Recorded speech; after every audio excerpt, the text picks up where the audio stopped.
Okay.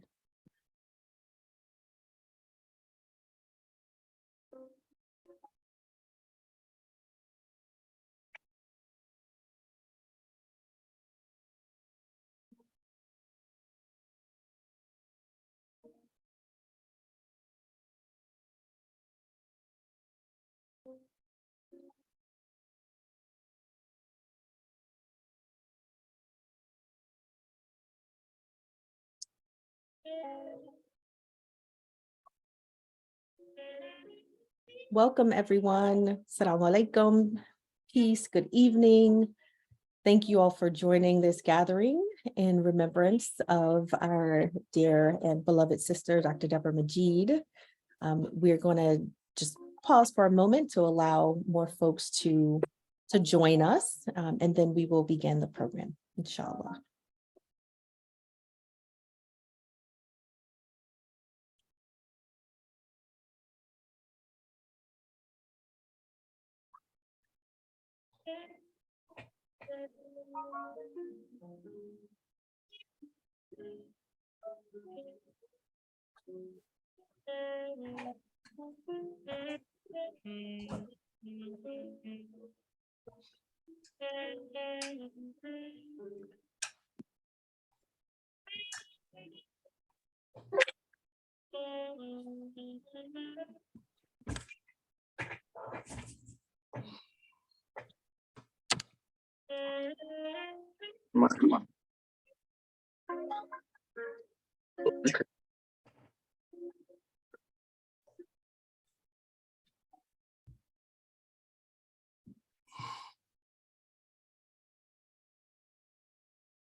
Again, welcome.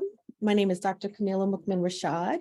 I'm the founding president of Muslim Wellness Foundation and am honored to be joining all of you today to commemorate the 1-year anniversary of the passing of Dr. Debra Majeed and her return to the Creator, wanting to take a moment to both honor this moment and also celebrate the ongoing works and efforts that are focused on lifting up her scholarship, her legacy, and also celebrating Dr. Debra, the person, all of the memories, the fond memories that many of us have of Dr. Debra, and celebrating her life and continuing to think about how we together collectively can lift up that scholarship to ensure that it is enduring as and as brilliant as she is,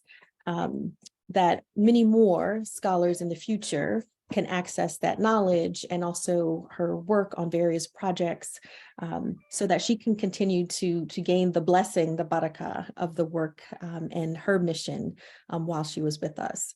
So again, thank you for joining this gathering. Again, my name is Dr. Camila Mukmin Rashad, and I am going to turn it over to Imam Tamir to open us up in this gathering, this space, with a dua. All right, sister. All right. With God's name, the merciful benefactor, the merciful redeemer, all praises are due to God, the guardian evolver, the cherisher and sustainer of all the systems of knowledge. The merciful benefactor, the merciful redeemer, the sole judge on the day of religion. We worship you only, and we turn to you begging assistance. Guide us on the straight way, the way of those on whom you bestow your blessings, not those who incur wrath, nor those who go astray. Oh, the most merciful, we ask you to bless and forgive the sins of Dr. Debra Majeed. Grant her a spacious tomb with her view to her place in paradise. Have mercy on her and grant her a special place.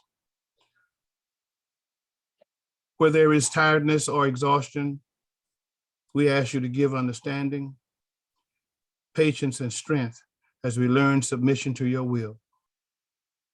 Ameen. Ameen. Thank you, Iman.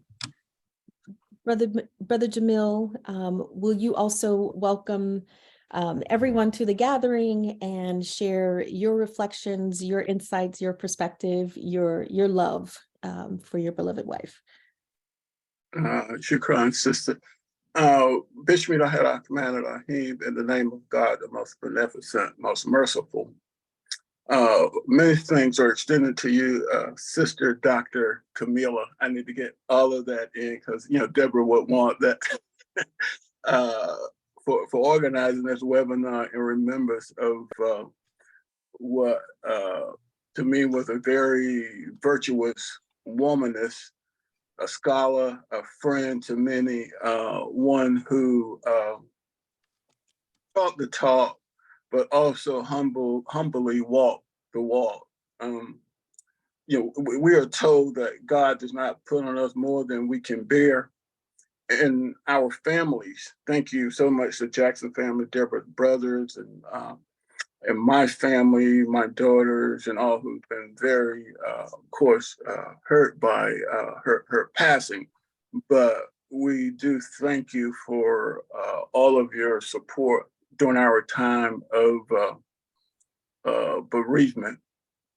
And I also need to extend a special thanks to Imam Khalil and Asher Heed Islamic Center community for their support over the year, as well as the Muslim Ummah.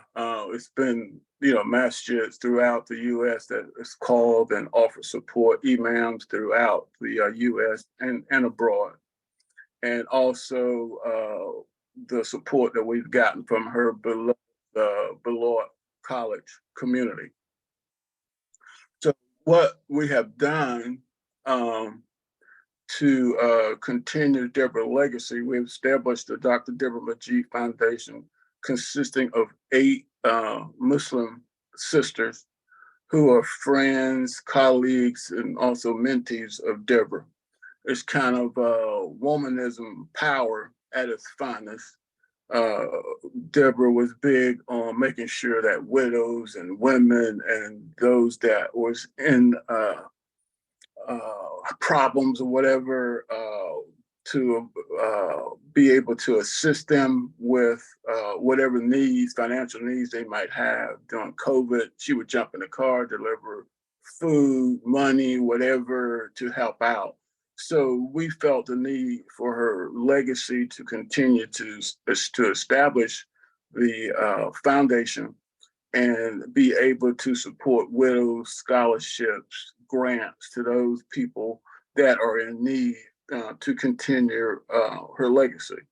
So I won't go too much further than that because Sister Naila will give you more information on the foundation. But again, a big thanks from the family of ours for all of the support that we got throughout this past year. And one of the common themes that prevailed throughout the year was some of the like of she is a gift to all of us, a great friend, a scholar, and statements like I miss her so much, and her legacy, her still getting into people's ears and heads and minds and motivating them to do things that they would somewhat be challenged by, but would think of Debra and what Debra would do, which is you bring me to this other situation that Sister Naila may talk about. But anyway, on the foundation of the board, when they got in areas where they couldn't make a decision, Sister Teresa, which is Imam Tamir's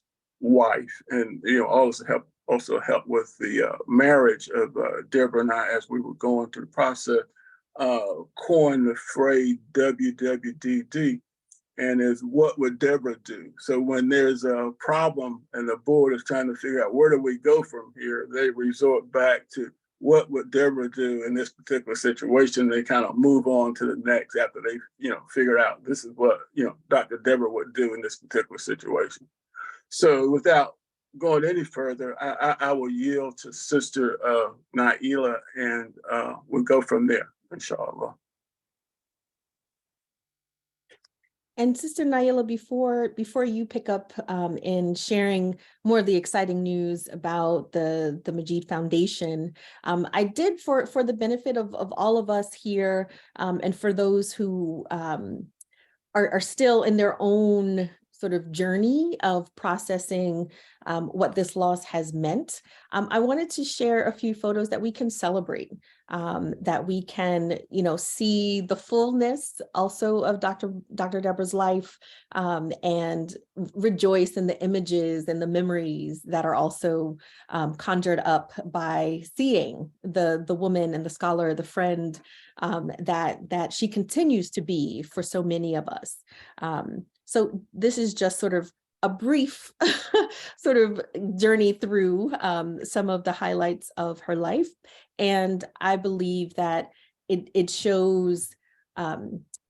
Debra's commitment to faith, to family, to understanding how we are to be together in relationships, friendships being very important, and also fun. So just a few moments that we can share.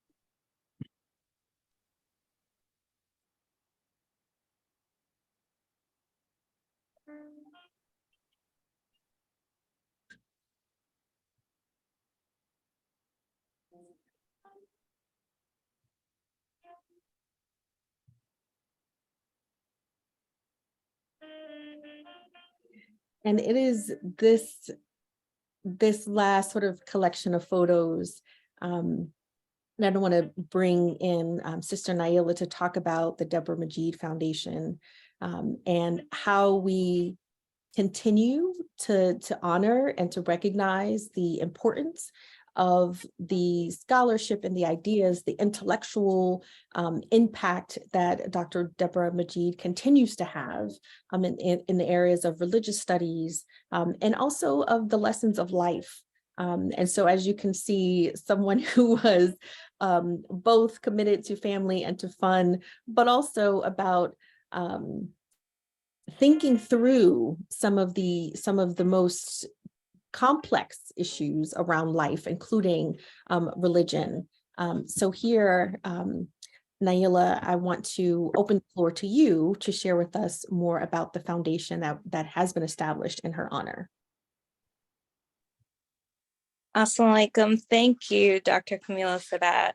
So my name is Naila El-Amin. I am one of the board members of the Dr. Debra Majeed Foundation, which has been established in memory of Dr. Debra Majeed and in continuation of her legacy.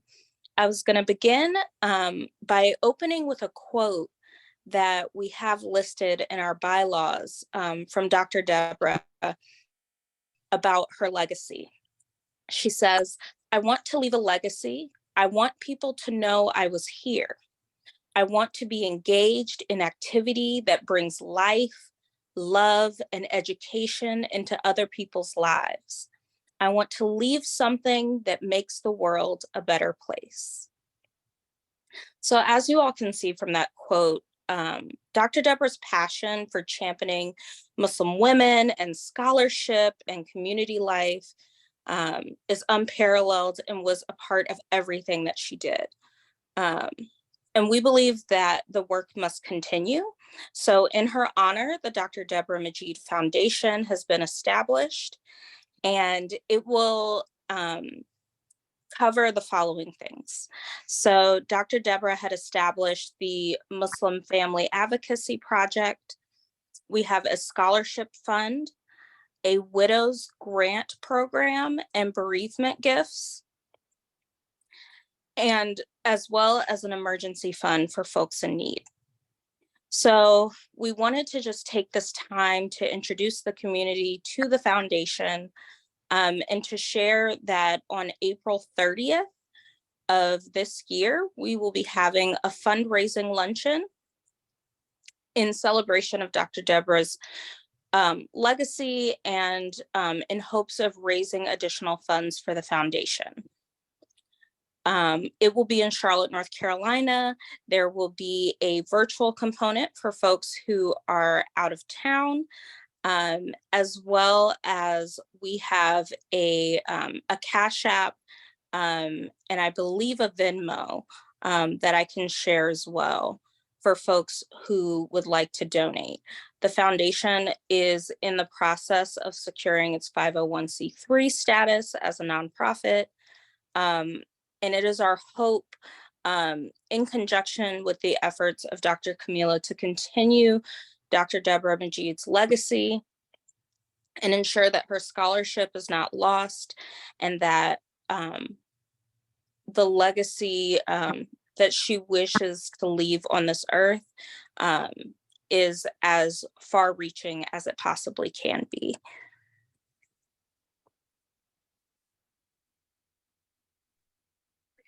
If I may, Naila, ask if you can share a bit about what it has meant for you to work on the establishment of this foundation, and what has been the most rewarding aspect thus far of pulling all of these threads together to ensure that her legacy can continue.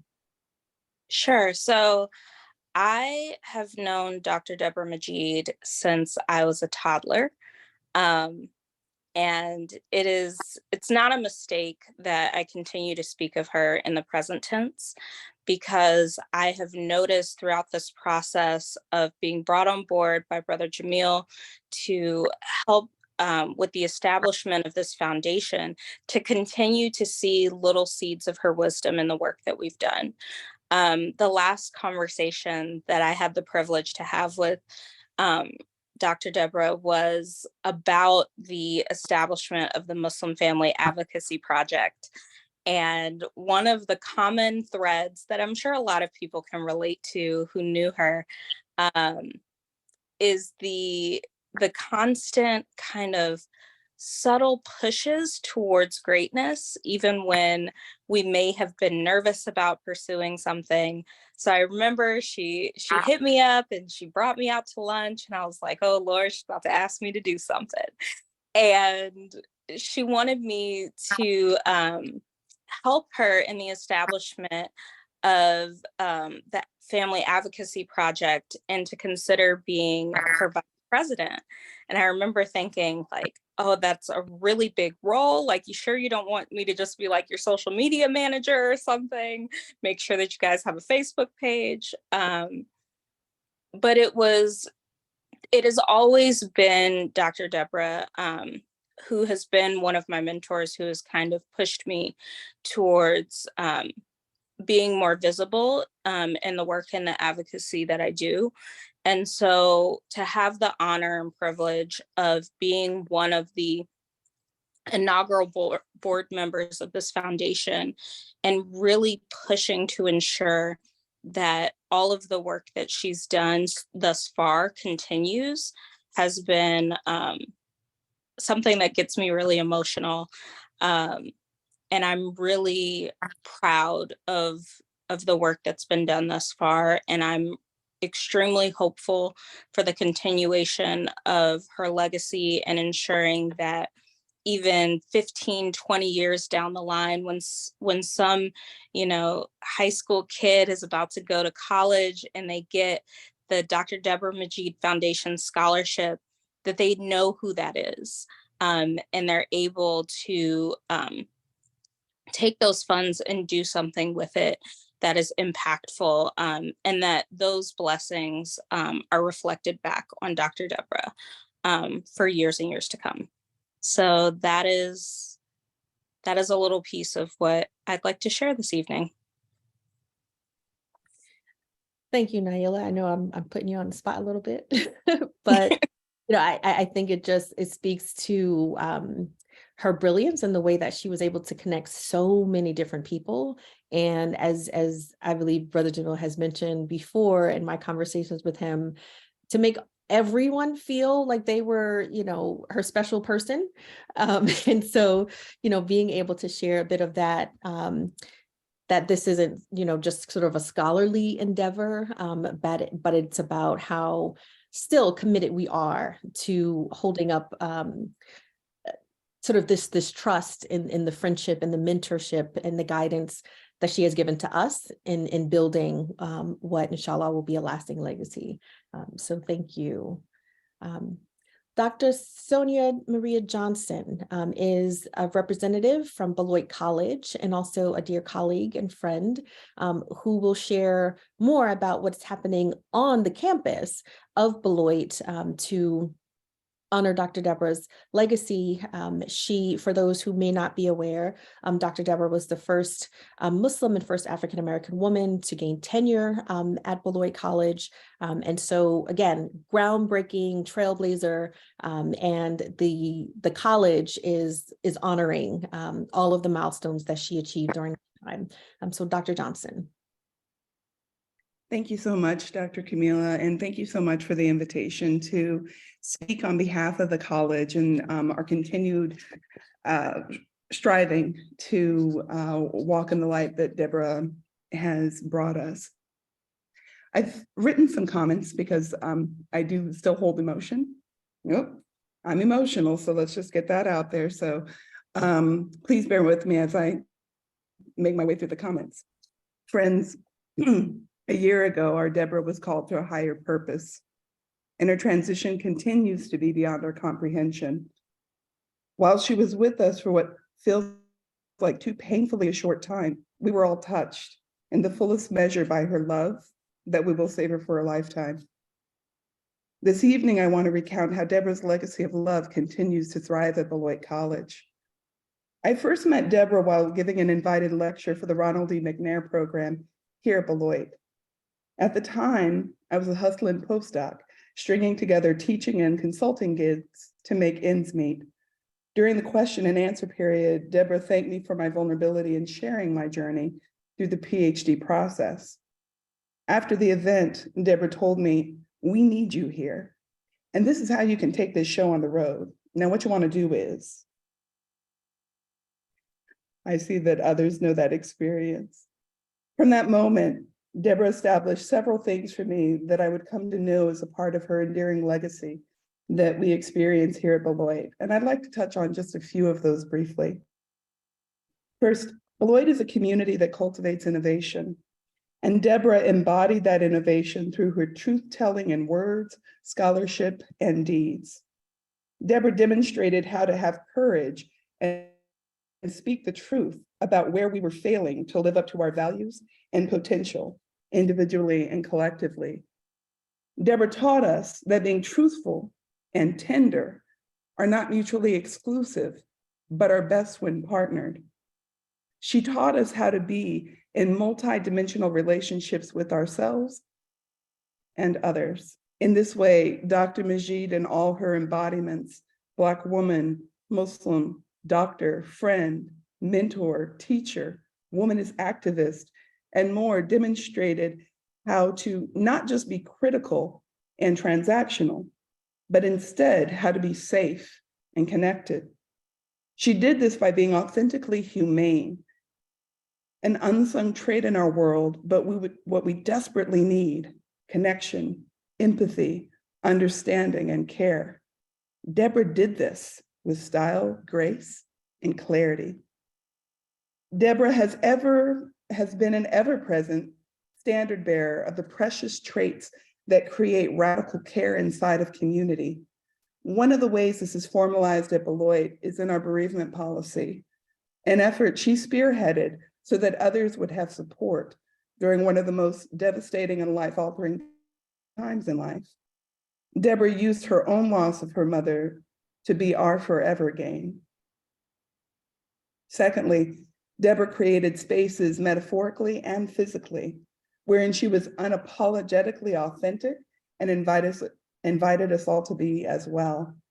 She gave us a model of how to be brave by listening so that we could hear and heal ourselves through being present with each other. One of the enduring programmatic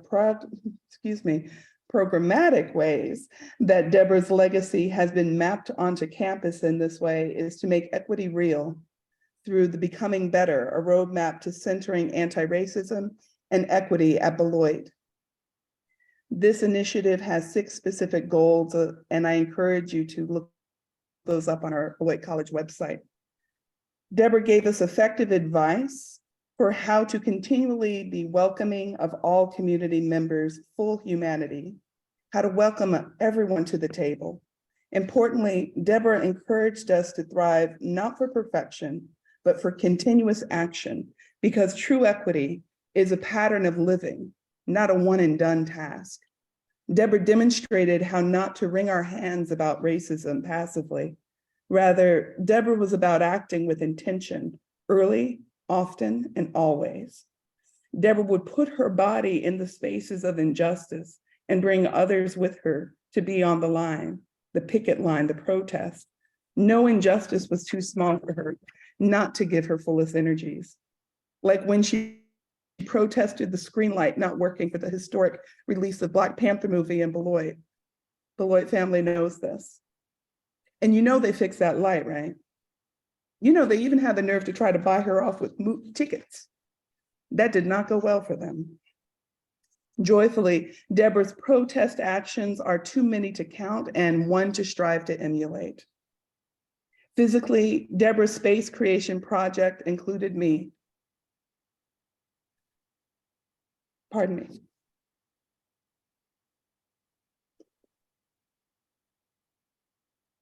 Another Black woman who works on the religious lives of African descendants as resources for social transformation. Debra retired so that I could join Dr. Natalie Gummer as part of the 2-person religious studies program that now lives on in the Critical Identity Studies department at Beloit College. Happily, other Black, Indigenous, people of color, or BIPOC folk, students, staff, and faculty are being recruited and hopefully retained here at the college. Now, for fear my emotions, which are already present, will make me forget someone, I won't call everyone's name. So I beg for grace for this. And know that I see and celebrate you all now with the fullest measure that Debra embraced and welcomed me into the same community. She literally met my moving truck and helped me move in and brought me flowers and said that she would help me find a place where I could thrive. If it was not here at Beloit, it would be elsewhere. So I endeavor to always welcome everyone with those same excitement.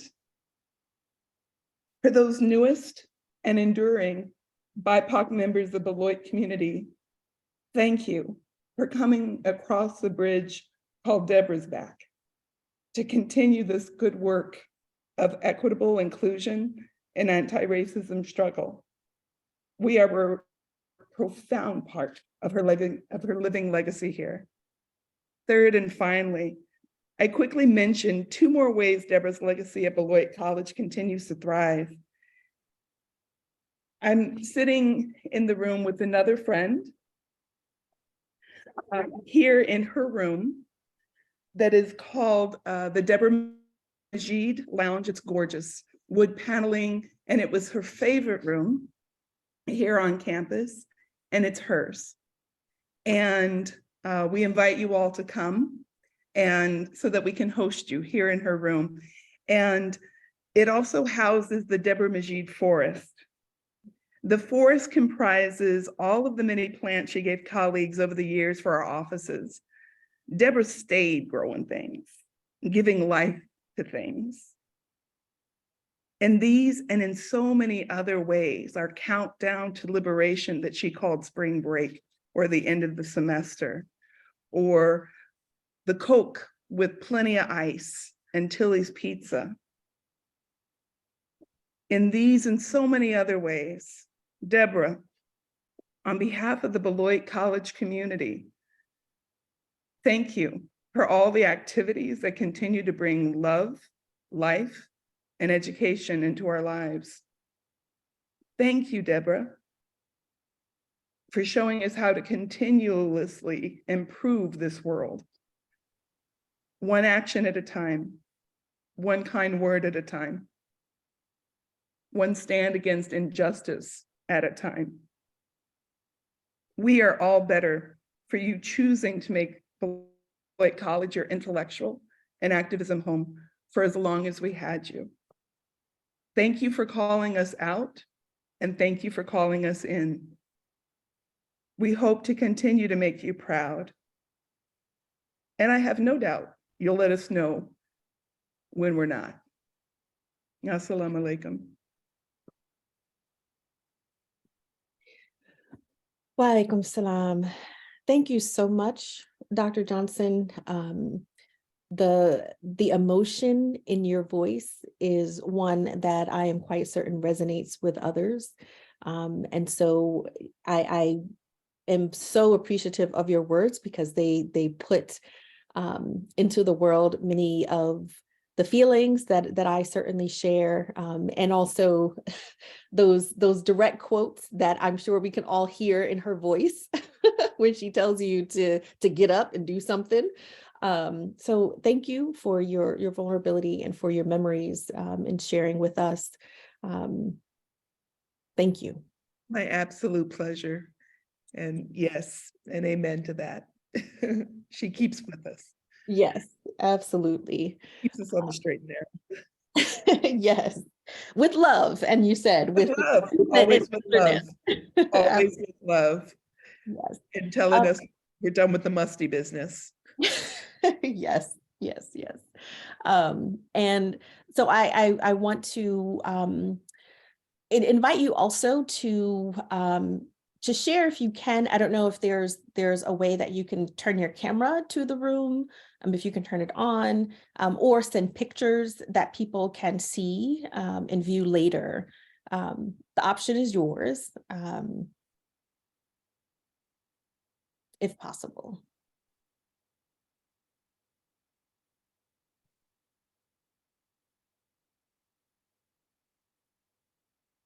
Pardon me. Yeah. If you'll give me permission to unmute my camera. Oh, I'm so Now sorry. it says that I'm muted, but I'm in the room and happy to share. Oh, She's right over me, looking over my shoulder. okay. You know, oh my goodness. Okay, I'm gonna stop share just for 1 second. Okay. And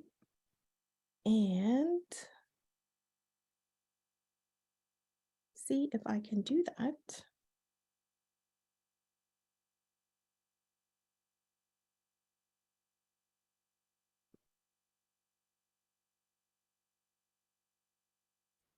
Okay, it doesn't look as if it is.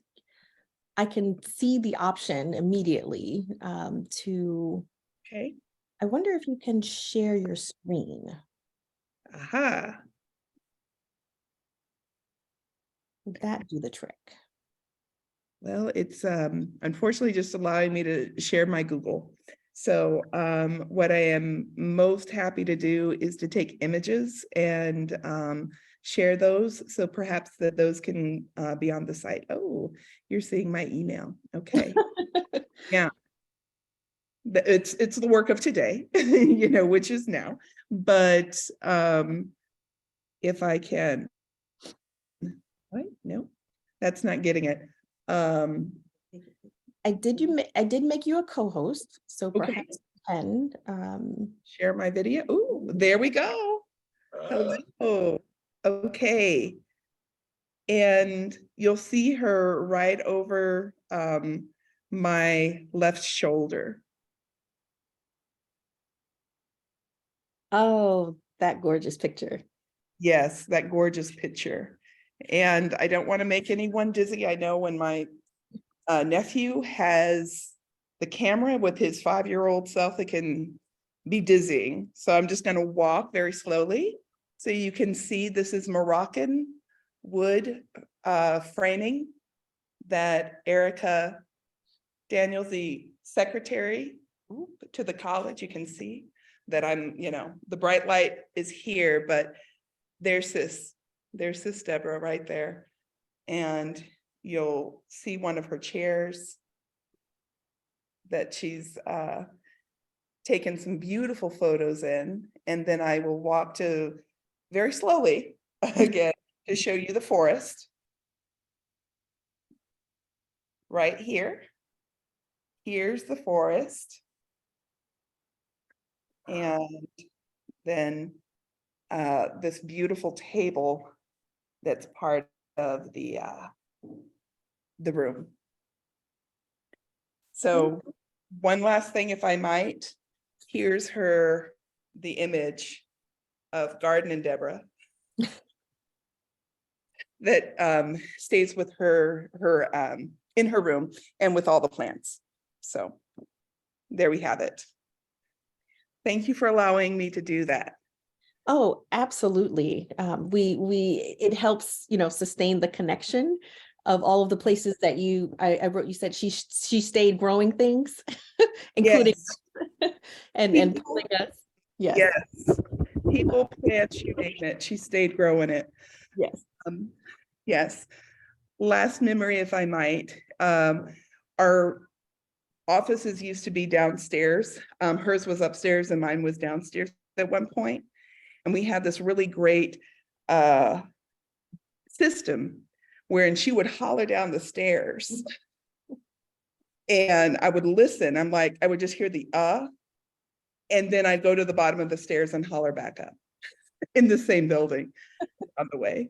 So that, and there are so many who can share so many beautiful stories. I really do invite everyone on this call to come and visit so that we can share more of her love and her life and how she's touched us in our community here. Thank you so much, Dr. Johnson. It really, truly is just being able to bring us into the room with you. Certainly warms my heart as it also, kind of puts the tears on. But thank you so much. I know you do have another commitment that you have to transition to, but thank you so much. And also, if you can just put in the chat any information or contact person for folks that might want to contribute to the efforts or know more about how to stay in touch with the efforts on campus in her name, and we can make sure that's also shared widely as well after this gathering. Okay, brilliant. Thank you so much. And again, I appreciate you including the Beloit community as represented by me, to this this legacy. Yes, absolutely. Thank you so much. Yes, have a good evening. I'll drop it in the chat before I pivot off. Okay, thank you. I now want to give the floor to Dr. Amina Al-Din to also share about the work that Dr. Debra was engaged in during her passing around the Widows Project and other efforts around, her scholarship, but certainly the reflections that you would like to share. The floor is yours.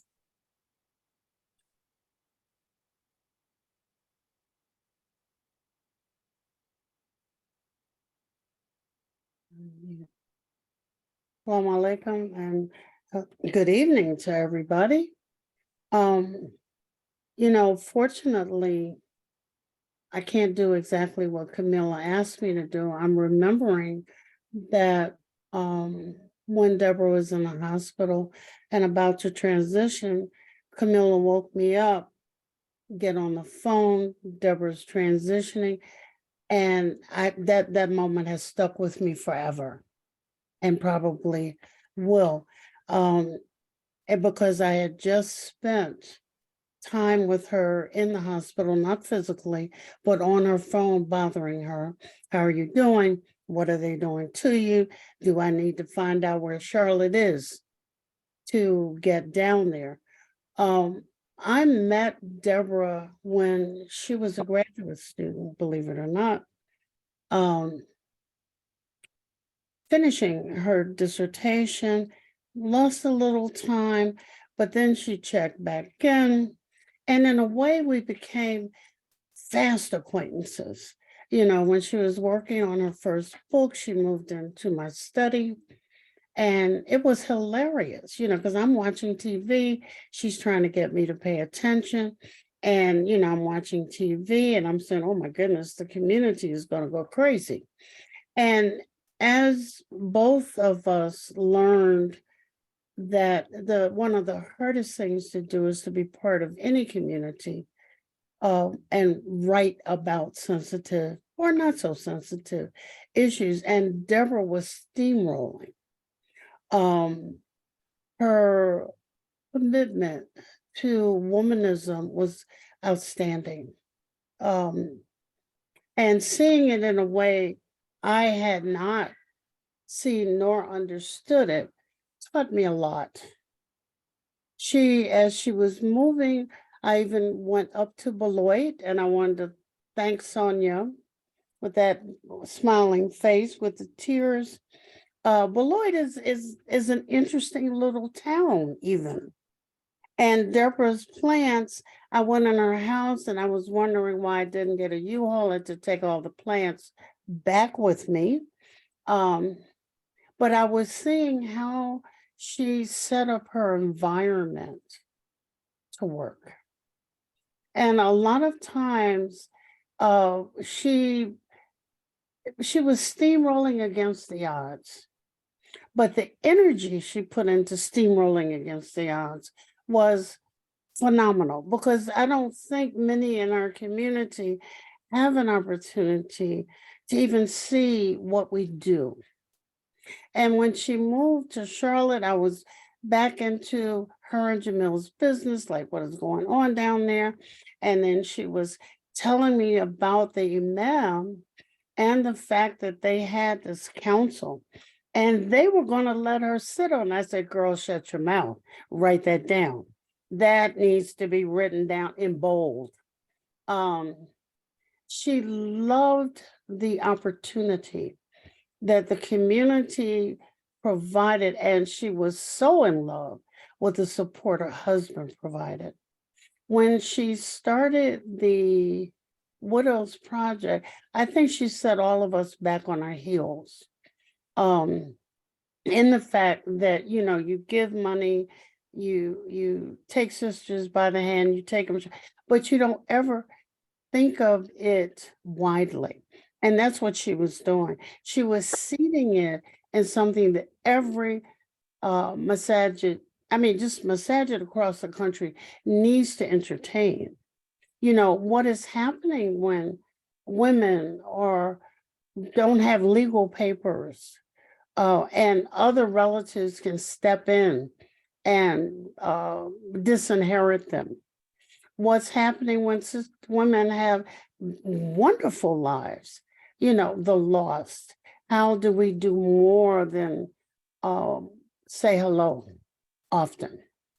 And I got the opportunity, to sit with her as she did follow-up interviews, meeting the women. And I think what she gave them, some it was giving them voice. These were focus groups. Others, it was letting them know that the voices that they had were seriously supported. And I enjoyed meeting the women. I wanted to erase the hardship, which I couldn't. But then when Deborah was telling me about forming this foundation, I got to form something. Okay. That meant that it wouldn't happen again. Inshallah, it wouldn't happen again for this group of women. But Deborah had some other things on her agenda. It was women. It was communities that we've heard in the writing, the scholarship that's out there little about. She wrote an article on, that one. She wrote an article on the Moore Science Temple. And she was all over. She went to meet the women, and these were older women, still living, and talk to them. She, who are African American Muslim women? That's her. I mean, she was really digging in corners and crevices where we can go and continue the work, because she opened the door a little bit, saying, pay attention here. And I think we need to go and pay attention. I'm so happy to hear that the foundation, I don't live in North Carolina, but I'm glad to hear that the foundation is up. I kept asking and waiting, and now I know. So I'm going to pass that news along. I just remember her as a wonderful, and I don't like that term, colleague. Let me say, she was my buddy in the pursuit of knowledge. She was my buddy in what door can we push open now. She was my buddy in I don't care whose feelings we hurt, this is necessary. And then she was my buddy in, well, what is this vegetable garden? She told me about I said, you've worn me out with these plants. First it was plants I couldn't have, now it's vegetables I can't get. And I mean, to have both hands, the endlessly inquisitive scholarly mind and great green thumbs and other 4 fingers on each hand was just remarkable. I think about her often. I think about her a lot. I was grateful, and for those on listening who haven't looked at it, tying the knot, a feminist, womanist, and that's where the womanist part comes from, Debra, Guide to Muslim Marriage in America, that Keisha Ali spearheaded. I really want people to go and read. Keisha wound up having to follow her thrust and finish it, but because the first part, some of the stories are there. Please go. It's Tying the Knot. It's free. It's online. If you write Camila, I will make sure I get your address and send. All of us have some additional copies. And I think the foundation ought to make sure it has some additional copies. This is so outstanding. I thought about that a little bit today. I was thinking about it more yesterday. I think I was trying to push it out of my head today because I haven't said goodbye yet. It's I'll see you later, I pray. I know where you and your efforts are going. If I can get in the suburbs and wave at you, that'll be good. But this woman brought the energy that I'm sure she took to Christianity and her pushing back barriers there straight into Islam, knocking things down. For those that have access, reading her dissertation is something else. That's all I can say is it is something else. How she scoured, how she dug, how she was determined to not let women be left out of any conversation. And Black women especially is amazing. And I think with that, I'll give my salams and I'm finished. Thank you. Assalamu alaikum. Alaikum salam. Thank you, Dr. Amina. I did drop a link to Tying the Knot into the chat for folks to follow up. I believe it's open access, meaning that It is. So you can read her final sort of published work, and that, Mama Amina, I have to tell you that moment also stays with me. Being able to speak to her during her transition, and always incredibly grateful to Naila for calling me and letting me know and giving me the opportunity to give her my salams and to tell her how much I love her. And I'm grateful that you called then me. It was a chain for a moment. Yes, yes, absolutely. So I want to offer, again, for those who are unfamiliar with Muslim womanism, or perhaps might be craving the sound of her voice, to listen to her in her own words, talk about what Muslim womanism is and what it has meant to her. Thank you. Assalamu alaikum. A'udhu billahi minash shaitani rajim. Bismillahir rahmanir rahim. In the name of Allah, the merciful benefactor, the merciful redeemer. I am honored to be here at the behest of Dr. Wadu.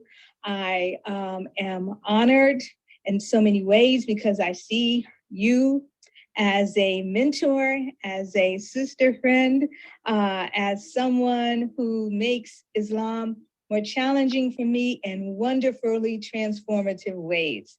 And it's a pleasure also for me to be here with all my sisters. I came to Muslim womanism through the doorway of Christianity as espoused by African-American female scholars who organized their Womanist Approaches section as part of the annual meeting of the American Academy of Religion. It was 1999, months after I had taken my Shahada and had begun to transition onto the Sirata al-Mustaqim, the straight path. From a lifetime as a conservative Christian and later a Christian minister who taught preaching both domestically and internationally while serving on the ministerial staff of United Methodist congregations. So sitting behind the late and awesome first generation womanist scholar, Katie Cannon, may Allah give her rest in peace, and listening to yet another womanist panel from the perspective of Christian women, I leaned over and whispered into Katie's ear, when are we going to hear from non-Christian women? When are we going to hear from Muslim women? So just as Waraka ibn Nawfal, the Christian relative of Khadijah, helped convince the prophet that he was indeed hearing Allah, may Allah be pleased with all of them, Katie Cannon challenged me to provide a concrete response to my own question. In other words, she said, well, Dr. Debra, when are we? So that began a journey for me, a compulsion for me, some would say, so that in the next 2 years, I had organized a panel for the womanist section whereby the focus of each presentation was the embodied experience of Muslim women, particularly African-American Muslim women, and this was a first for that academic audience. Let me also say, though, that we who are marginalized or in the minority, regardless of location, cannot and should not always highlight the need and then be responsible for meeting it. That kind of rejection simply leads to frustrations and is not healthy nor sustainable. That said, Katie was also pushing me to figure out for myself who I am and how I wanted myself to be represented. Indeed, that's the central womanist act, and it mirrors arguments that Amina often makes, and it is this. We, particularly Muslim women, need to participate in creating new notions of authority by the act of doing it. So this process of discovery led me to locate myself within an umbrella of woman-centered ways of knowing. And this you're hearing a bit of mine, bias in this sense, in that I don't see feminism as the umbrella under which other women-led actions evolve. Rather, I see the umbrella as woman-centered ways of knowing, which houses various forms of feminism, womanism, and other frameworks. So from the start, feminism was never an option for me due to the term's historical and racist baggage, as least as played out in US history, particularly in reference to the tendency of early carriers of the term to render invisible the labor of Black women while shying away from the racism they and their allies perpetrated upon Black women and men. More specifically, the suffrage movement of the 19th century, as others have written, acquiesced to white supremacy and sold out the interests of African American women when it became politically expedient to do so. In the end, for me, inserting Muslim or Islam in the mix was insufficient. My beingness had already been erased. Now, of course, this is just my experience. We will hear from other sisters, and we know other wonderful scholars for whom feminist works perfectly for them. And all I say is, alhamdulillah. We are free in Islam to choose our own ways of being defined. In contrast, for me, womanism, as framed as by Alice Walker, spoke to my embodied experiences as an American of African ancestry. It is grounded in the lived experiences of women of African ancestry, and as I develop Muslim womanism is framed in experience.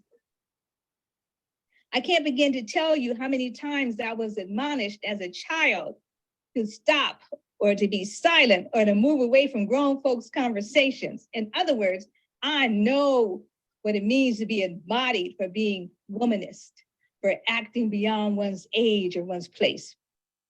So Muslim womanism for me is an epistemology, a way of knowing that positions the experiences and wisdom of African American and other women of color at the forefront of any consideration of Muslim family life or female activism. With it, I bring to a section of the womanist house a lens that challenges totalitarian discourses of marriage, of partnering, household arrangements, family life in general, mosque decorum, and female activism. It draws upon the multiple interlocking experiences of African American and other Muslim women of color. That is, Muslim womanism offers means to foster knowledge about African American Muslim women based upon the views and voices of these female followers of Islam.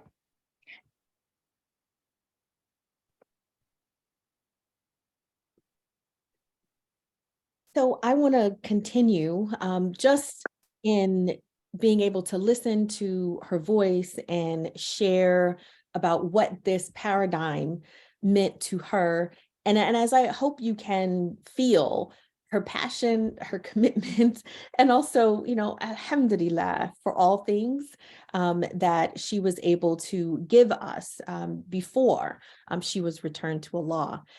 So this perspective, this Muslim womanist philosophy to reclaim, enhance, and produce thoughtful explorations of African-American Muslim life, these are her words, that it is grounded in the racist and patriarchal culture of the United States, in the nuances of Black struggle, in the quest for Islamic legitimacy, the adaptability of the Quran, Islam's emphasis on justice and equity, and in the social activism of African-American Muslim women. So being able to pull all of these threads together and articulate them is no small feat. But it affirms, Dr. Debra says, the experiences and ideas shared by African-American Muslim women that provide a unique angle, vision on self, community, and society. It is a redemptive method of intellectual inquiry that can provide insight into the social realities of the larger community as well. She says it takes seriously the contribution and agency of the ancestral quilt bequeathed to African-American Muslim women, which extends from Eve, the first woman, to Khadijah, the first wife of the Prophet, peace and blessings be upon him, to Claire Muhammad, the wife of Elijah Muhammad and the Supreme Secretary of the original Nation of Islam.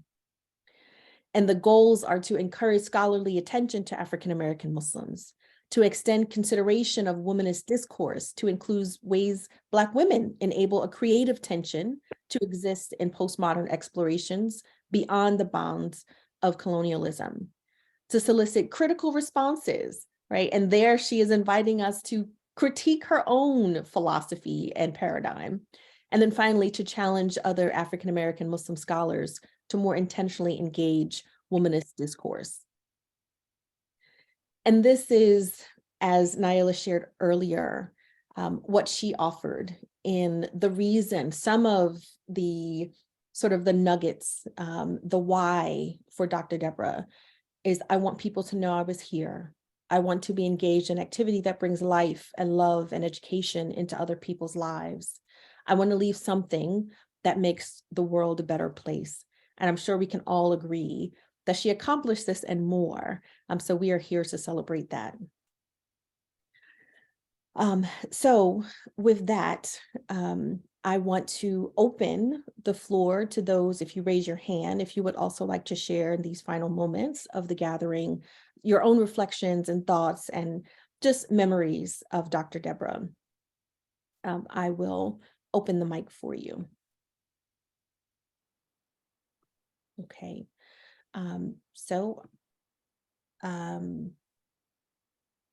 There we are. Your mic is on. Sister Betty Comas.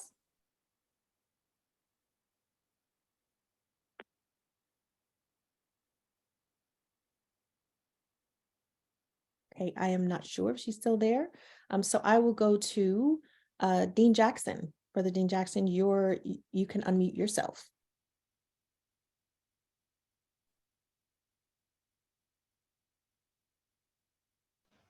Hi, can you hear me? Yes. All right, I just want to say thank you for this tribute. Deborah was so special, not only to me and the rest of the family, but from the other individuals speaking to a lot of other people. And I'm just so thankful for the legacy that will continue on in her name and the individuals that will be helped through her foundation. And I look forward to donating to this foundation.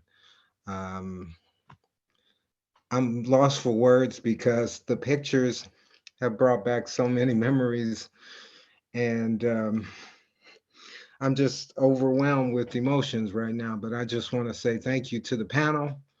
Thank you to Jamil for setting this up, and just want to say thank you. Thank you for being here, for representing the family. I'm going in the order that I see your hands. So Abdullah, Brother Abdullah.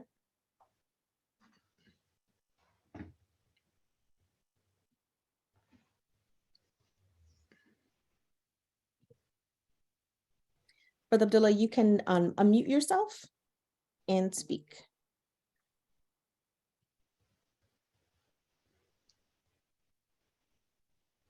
Oh, I think we lost him. Imam Tamir, I see your hand as well. Yes. I feel really obligated to speak because Deborah and I, we performed Hajj together in 2008. I think that would be 1429 in the lunar calendar. But anyway, I wanted to say that it was very refreshing to be on Hajj with someone like Deborah. And from my observation, I could tell that she was ready. She was ready to be on Hajj. And she didn't miss anything. She had her little camera and she was she was recording and taking pictures. And it was just a real joy to be on Hajj with her. You know, she was a soldier, and that was, if you had to choose someone to go into that type of environment, you who have been on Hajj know what I'm saying. If you had to choose someone to go into that type of environment, Deborah would be one. Okay. So I don't want to take up too much time. But I had to get that in. She completed her rites. And one of the hadith says that one prayer in the Masjid Haram, in the Kaaba, is worth 100,000 anywhere else in any other mosque. And she pretty much made all of them because we did Umrah and Hajj. And so I ask Allah to bless her and to grant her a wonderful paradise. Ameen. And Thank you, Imam. Again, I'm going in the order of hands. Sister Gloria Bashir. Assalamu alaikum. Can you hear me? Yes, wa alaikum salam. Yes, yes, yes. I'm Dr. Gloria Bashir, and Deborah and I go way back to when she returned to Chicago, working on her PhD at Northwestern University. And she found our mosque. And that's where she really finished her research. We became very, very, very good friends over the years. And before she made her transition, she and I had been on the phone several times while she was in the emergency room and in the hospital. And, and she was preparing to, I facilitate Taaleems at our mosque. And she was actually preparing to be one of my speakers while there, working on her own personal healing, right? But that really speaks to Deborah, to who the sister that she represented. Such a hard worker, so very dedicated, so very committed. And I miss her dearly. I miss her dearly. I miss her dearly. Sometimes it's very difficult to even see her picture because I miss her so. And she was a very, very good friend. And to you, Brother Jamil, may Allah continue to bless you and comfort you. And may Allah bless my dear sister, and in her words, with rest and peace. Ameen. she kind of just. Yes. Thank you, Dr. Bashir. Sister Betty Comas, please, you can unmute yourself.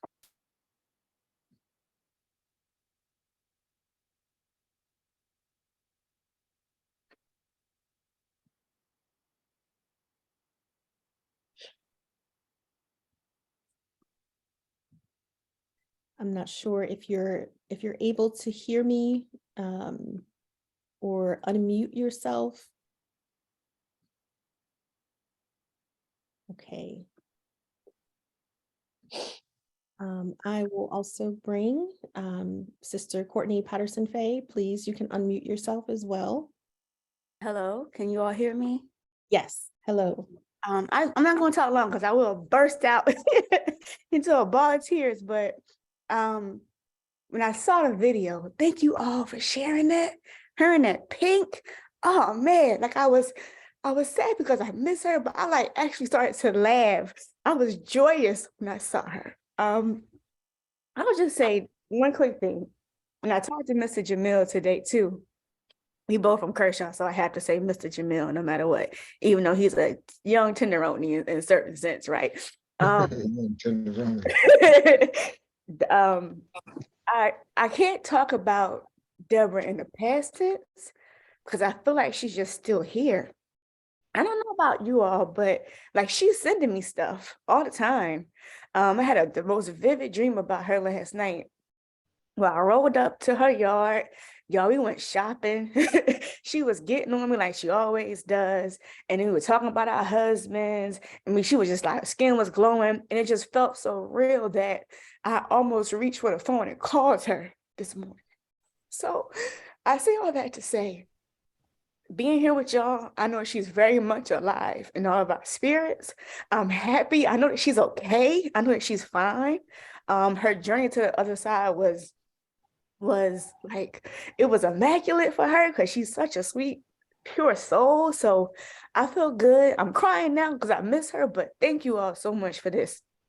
Mr. Jamil, you know I'm here. I love her family. I never met any of y'all because I'm kind of new to Deborah's life, but thank you all for sharing her with us, and thank you for this memorial. It was so beautiful. Thank you, Courtney. And yes, the tears are are always there. And I also at times hear her voice like, just telling me like, girl, why are you crying? Absolutely, she's doing it right now. But it makes me, that moment when you want to cry, but you're also laughing, right? And you can still feel that, I mean, that's how strong and sincere and deep it was, that 1 year later, right, the nearness, you can still feel sort of the warmth that she conveyed with everyone. And so thank you for sharing sort of your memories as well. Sister Shireen Russell, you can also unmute yourself, and I'm just going in order of the raised hands. So please bear with me. Greetings, everyone, and happy first day of spring, which speaks so much about Debra's transition and a sense of renewal and what that represents. And I'm just here in support, first and foremost, of my father, and seeing his strength and his resilience in the last year. And it's not easy. And, as we're on this trip and he's with us helping out, I wish that Debra was here. I wish that she could experience this moment with him. The love that they have and shared is something that I haven't witnessed before. And I just, I wish peace for him. And as I wish peace for all of us, and a sense of hope and joy and comfort in Debra's transition, in the sense that ultimately she's still with us. And I loved hearing the anecdote my dad shared with us at breakfast this morning. From the sister who shared that, she showed up in your dream last night, and then my dad showed us an emerald dress of her on the front porch of their home in Kershaw. And I would just leave everyone with saying that every time I'm in a moment, and there have been many moments where I've needed strength, or I've needed encouragement, empowerment, or just really just like guidance, I've solicited Debra and have said, Debra, please show up for me. Can you guide me? Can you show me the way?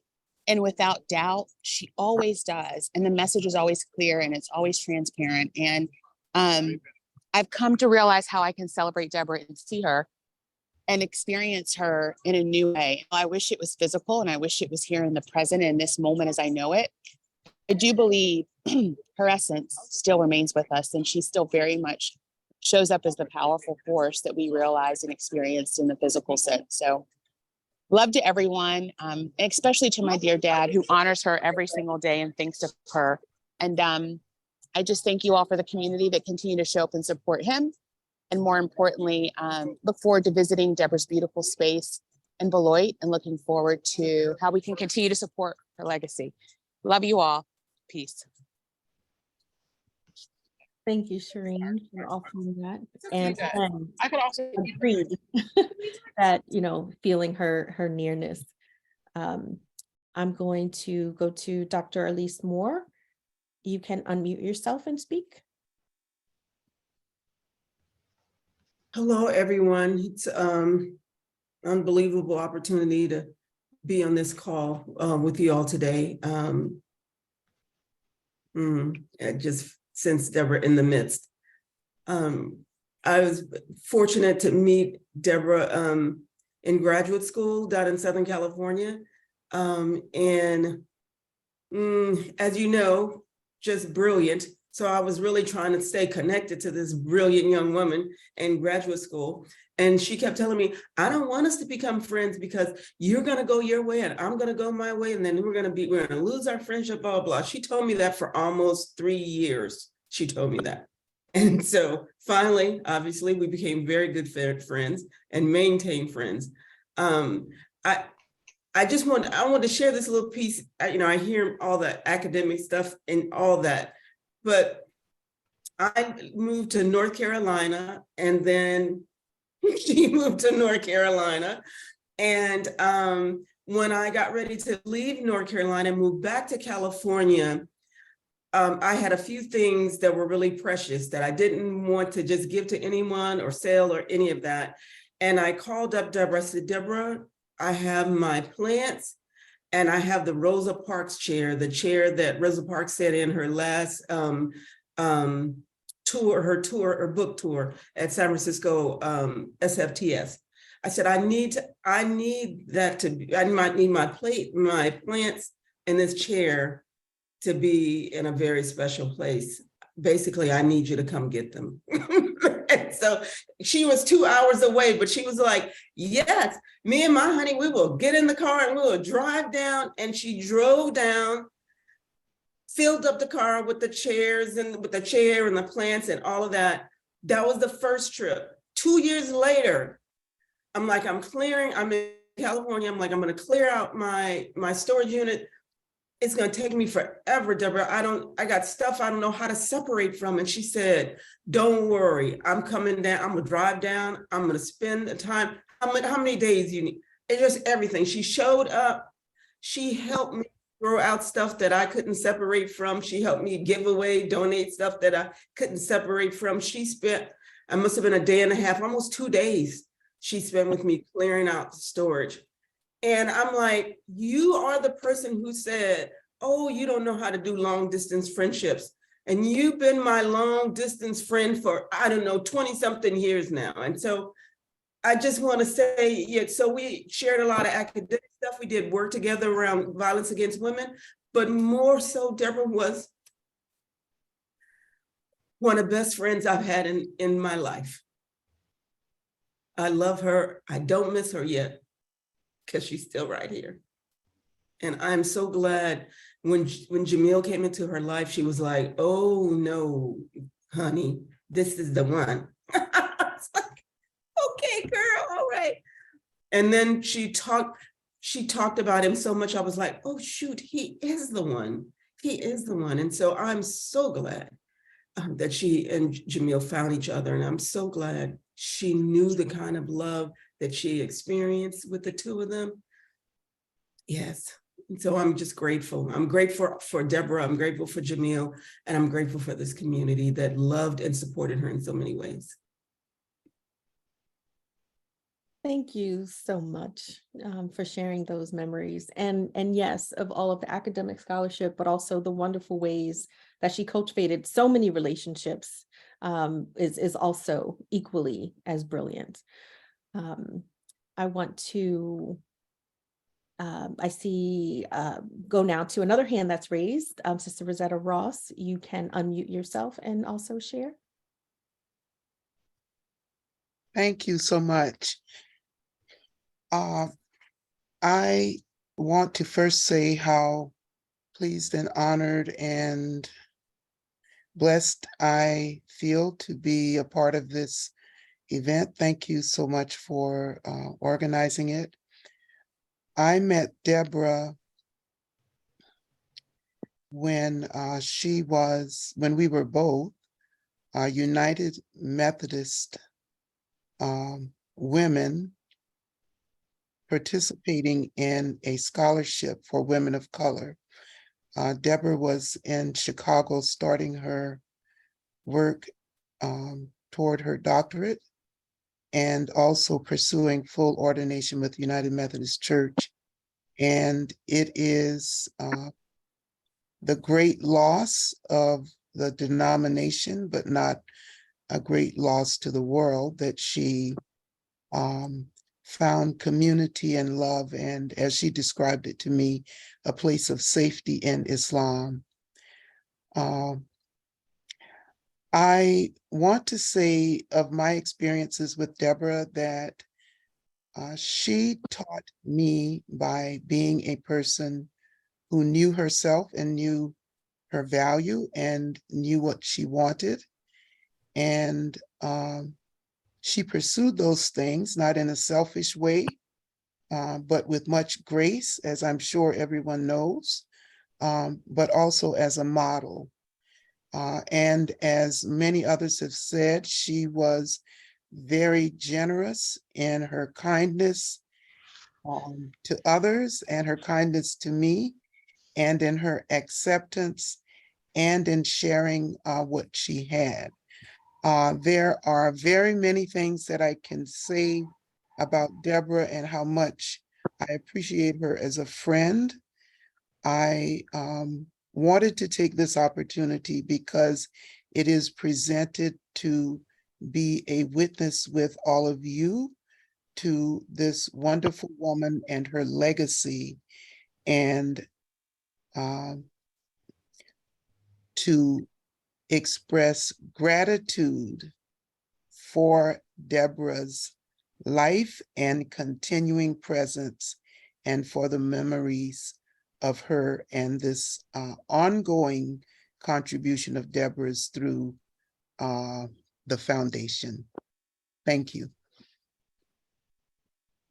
Thank you so much for sharing your time and your friendship with Dr. Debra. I am going to honor the last hand that I see here. I just see initials MS. So MS, you are able to unmute yourself and also share. Assalamu alaikum and greetings of peace. I seek refuge in God from the accursed Satan. A'udhu billahi minash shaitanir rajim. Bismillahir rahmanir rahim. In the name of God, the Beneficent, the Merciful. Was-sabiqun as-sabiqun. And the forerunners. Those أولئك المقربون. Those are the ones brought near to the divine. في جنات النعيم. In the gardens of pleasure. ثلة من الأولين. A large company of the former peoples. وقليل من الآخرين. And a few of the later peoples. And this is how I think of Dr. Debra Majeed Foundation, from the chapter of Al-Waqi'a, or the inevitable event, a beautiful mentor from American Academy of Religion while I was fledgling, trying to do doctoral work, a beautiful mentor who always answered my call for last minute references, and who always called in the middle of the night for references from the Quran and Hadith, and who continues to inspire me. And I will never forget her beautiful words. And this too may be a divine intervention. And if we don't thank the people, we don't thank God. So I thank her for her presence in my life. And I thank God, and I thank all of you.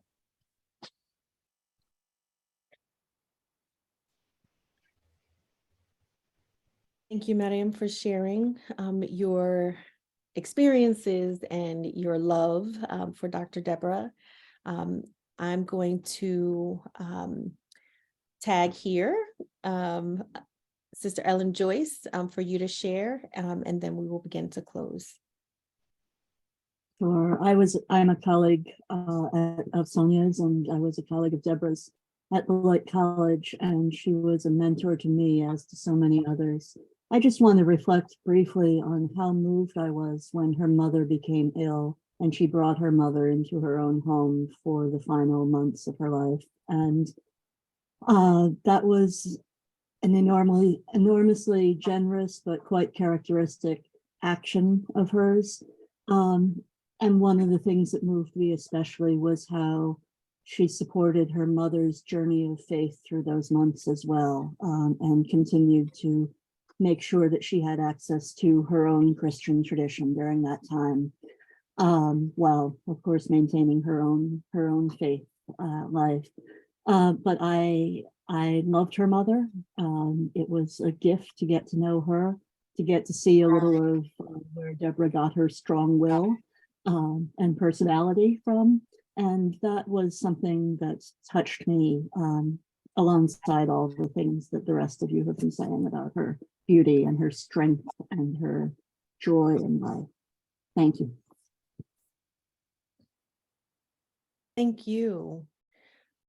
I want to, I guess, bring up Shireen. I don't know if your hand just had stayed raised or if you wanted to share something else. But I want to give you a moment to speak if that is true, that you did in fact raise your hand to speak again. You can unmute yourself.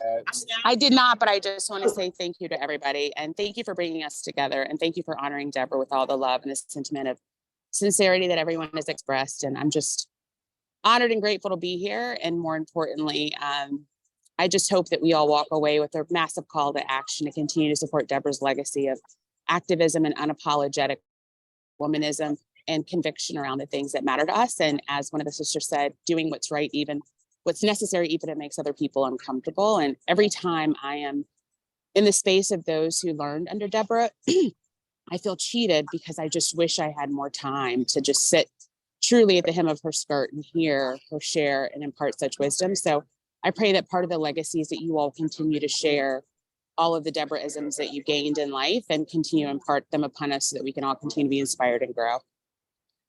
Wow. Thank you. You're very welcome. Thank you. I want to share with everyone that the Dr. Debra Majeed website, dr.debramajeed.com, is a website that I'm inviting everyone to contribute to. It is a very humble effort to essentially build an online archive of her scholarship that everyone can access. So I will be putting out a call just in follow-up to this gathering for folks to contribute pictures, anecdotes, work that you've done with her, sort of artifacts, right, of her life and her scholarship, that we can memorialize her. And also, I think for those young scholars who might be hearing about Muslim womanism or want to know about the life of this scholar can access her writing, but also the fullness of her life to the extent possible. So please, definitely share this link. The website is live. Again, it is a very modest effort at this time, but we're hoping to grow it so that we can continue to sort of share, to think about, and to feel challenged by not just her scholarship, but her way of being in the world. That, as Shireen said, those Debra-isms around justice, equality, continuing to challenge the status quo. We might need her references. We might need to cite her when our resolve falters in some way, or we're not quite sure which way we should turn. That what would Debra do? We can also glean from her writing. And finally, I wanted to also share in the ways that she created space for me. And this is the space that I've created in my home. It's called the Dr. Debra Majeed Reading Room. And during a really difficult moment in my life and a lot of transition, she also showed up for me and in fact was planning to come and visit me in Chicago to help me unpack, literally unpack my house. And so this is the space that I have dedicated to her because she made so much space for me and for so many.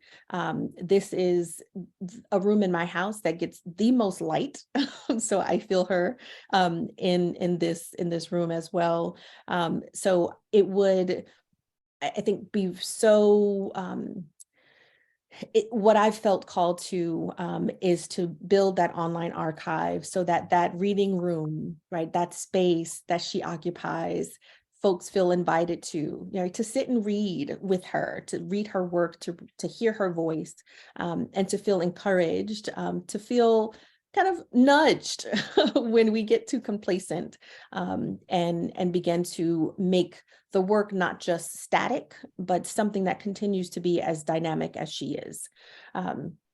So with that, I encourage you all to think about, again, the artifacts that you might have of her life that can occupy this online space, this reading room, this library that we are building in her honor, and to also support the Dr. Debra Majeed Foundation. And we will, inshallah, following this gathering, provide direct information for those who want to donate, who want to volunteer, who want to also just stay in the loop of the efforts that are being developed and currently underway. I want to invite Brother Jamil to close this gathering, to offer perspective. And also, I hope that you also feel the love that we have for Dr. Debra. I also remember getting that text message and she said, girl, I did it. Talking about you and your wedding. And so just so much love and strength and patience and comfort. You know, I pray that Allah extends to you as you continue on your journey here, knowing that this love of your life has inspired so many. So I want to invite you to close the gathering for us with final words. And do you want me to speak after all this, right? I mean, you know, I'm choked up as well as, you know, most of the people that that have been on this webinar today. And again, sister Dr. Camille, thanks again for pulling all this together. The foundation, we were busy trying to pull all this together. And it's the work of Debra, how she comes in and gets in your head. And you do a very good impression of her too, I must admit. But excuse me, what has been amazing is to tell my daughters, you know, I said, if I told the people what Debra is able to do on the other side, they might want to put me in a straitjacket. You know, like this guy has lost it all, you know. So I have a whole new trajectory, a whole new persona about life on the other side as we transition. And from all of the things that people have said about Debra, you know, if there's something that she can do on the other side, she's going to do it. There's a button or something that she can push, and there's something that's over there that, you know, that she can express herself. Of course, she will, and she has been. So I'm grateful for all of the work, grateful for having the opportunity to meet such a womaness. And so I'll share this. I was when my daughter, we're in Laguna Beach in California. So there was a group of 200 African-American women here this weekend, you know, and they basically turned the place out. But these are CEOs, entrepreneurs, women doing film, you know, pretty much some of the most powerful women in America and maybe throughout the world because of their economic impact. These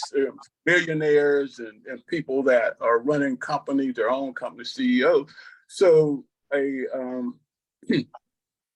a husband of one of the wives that was attending, he came to me and said, what do you feel about all of these women? And Shireen could speak to the group more so than I can.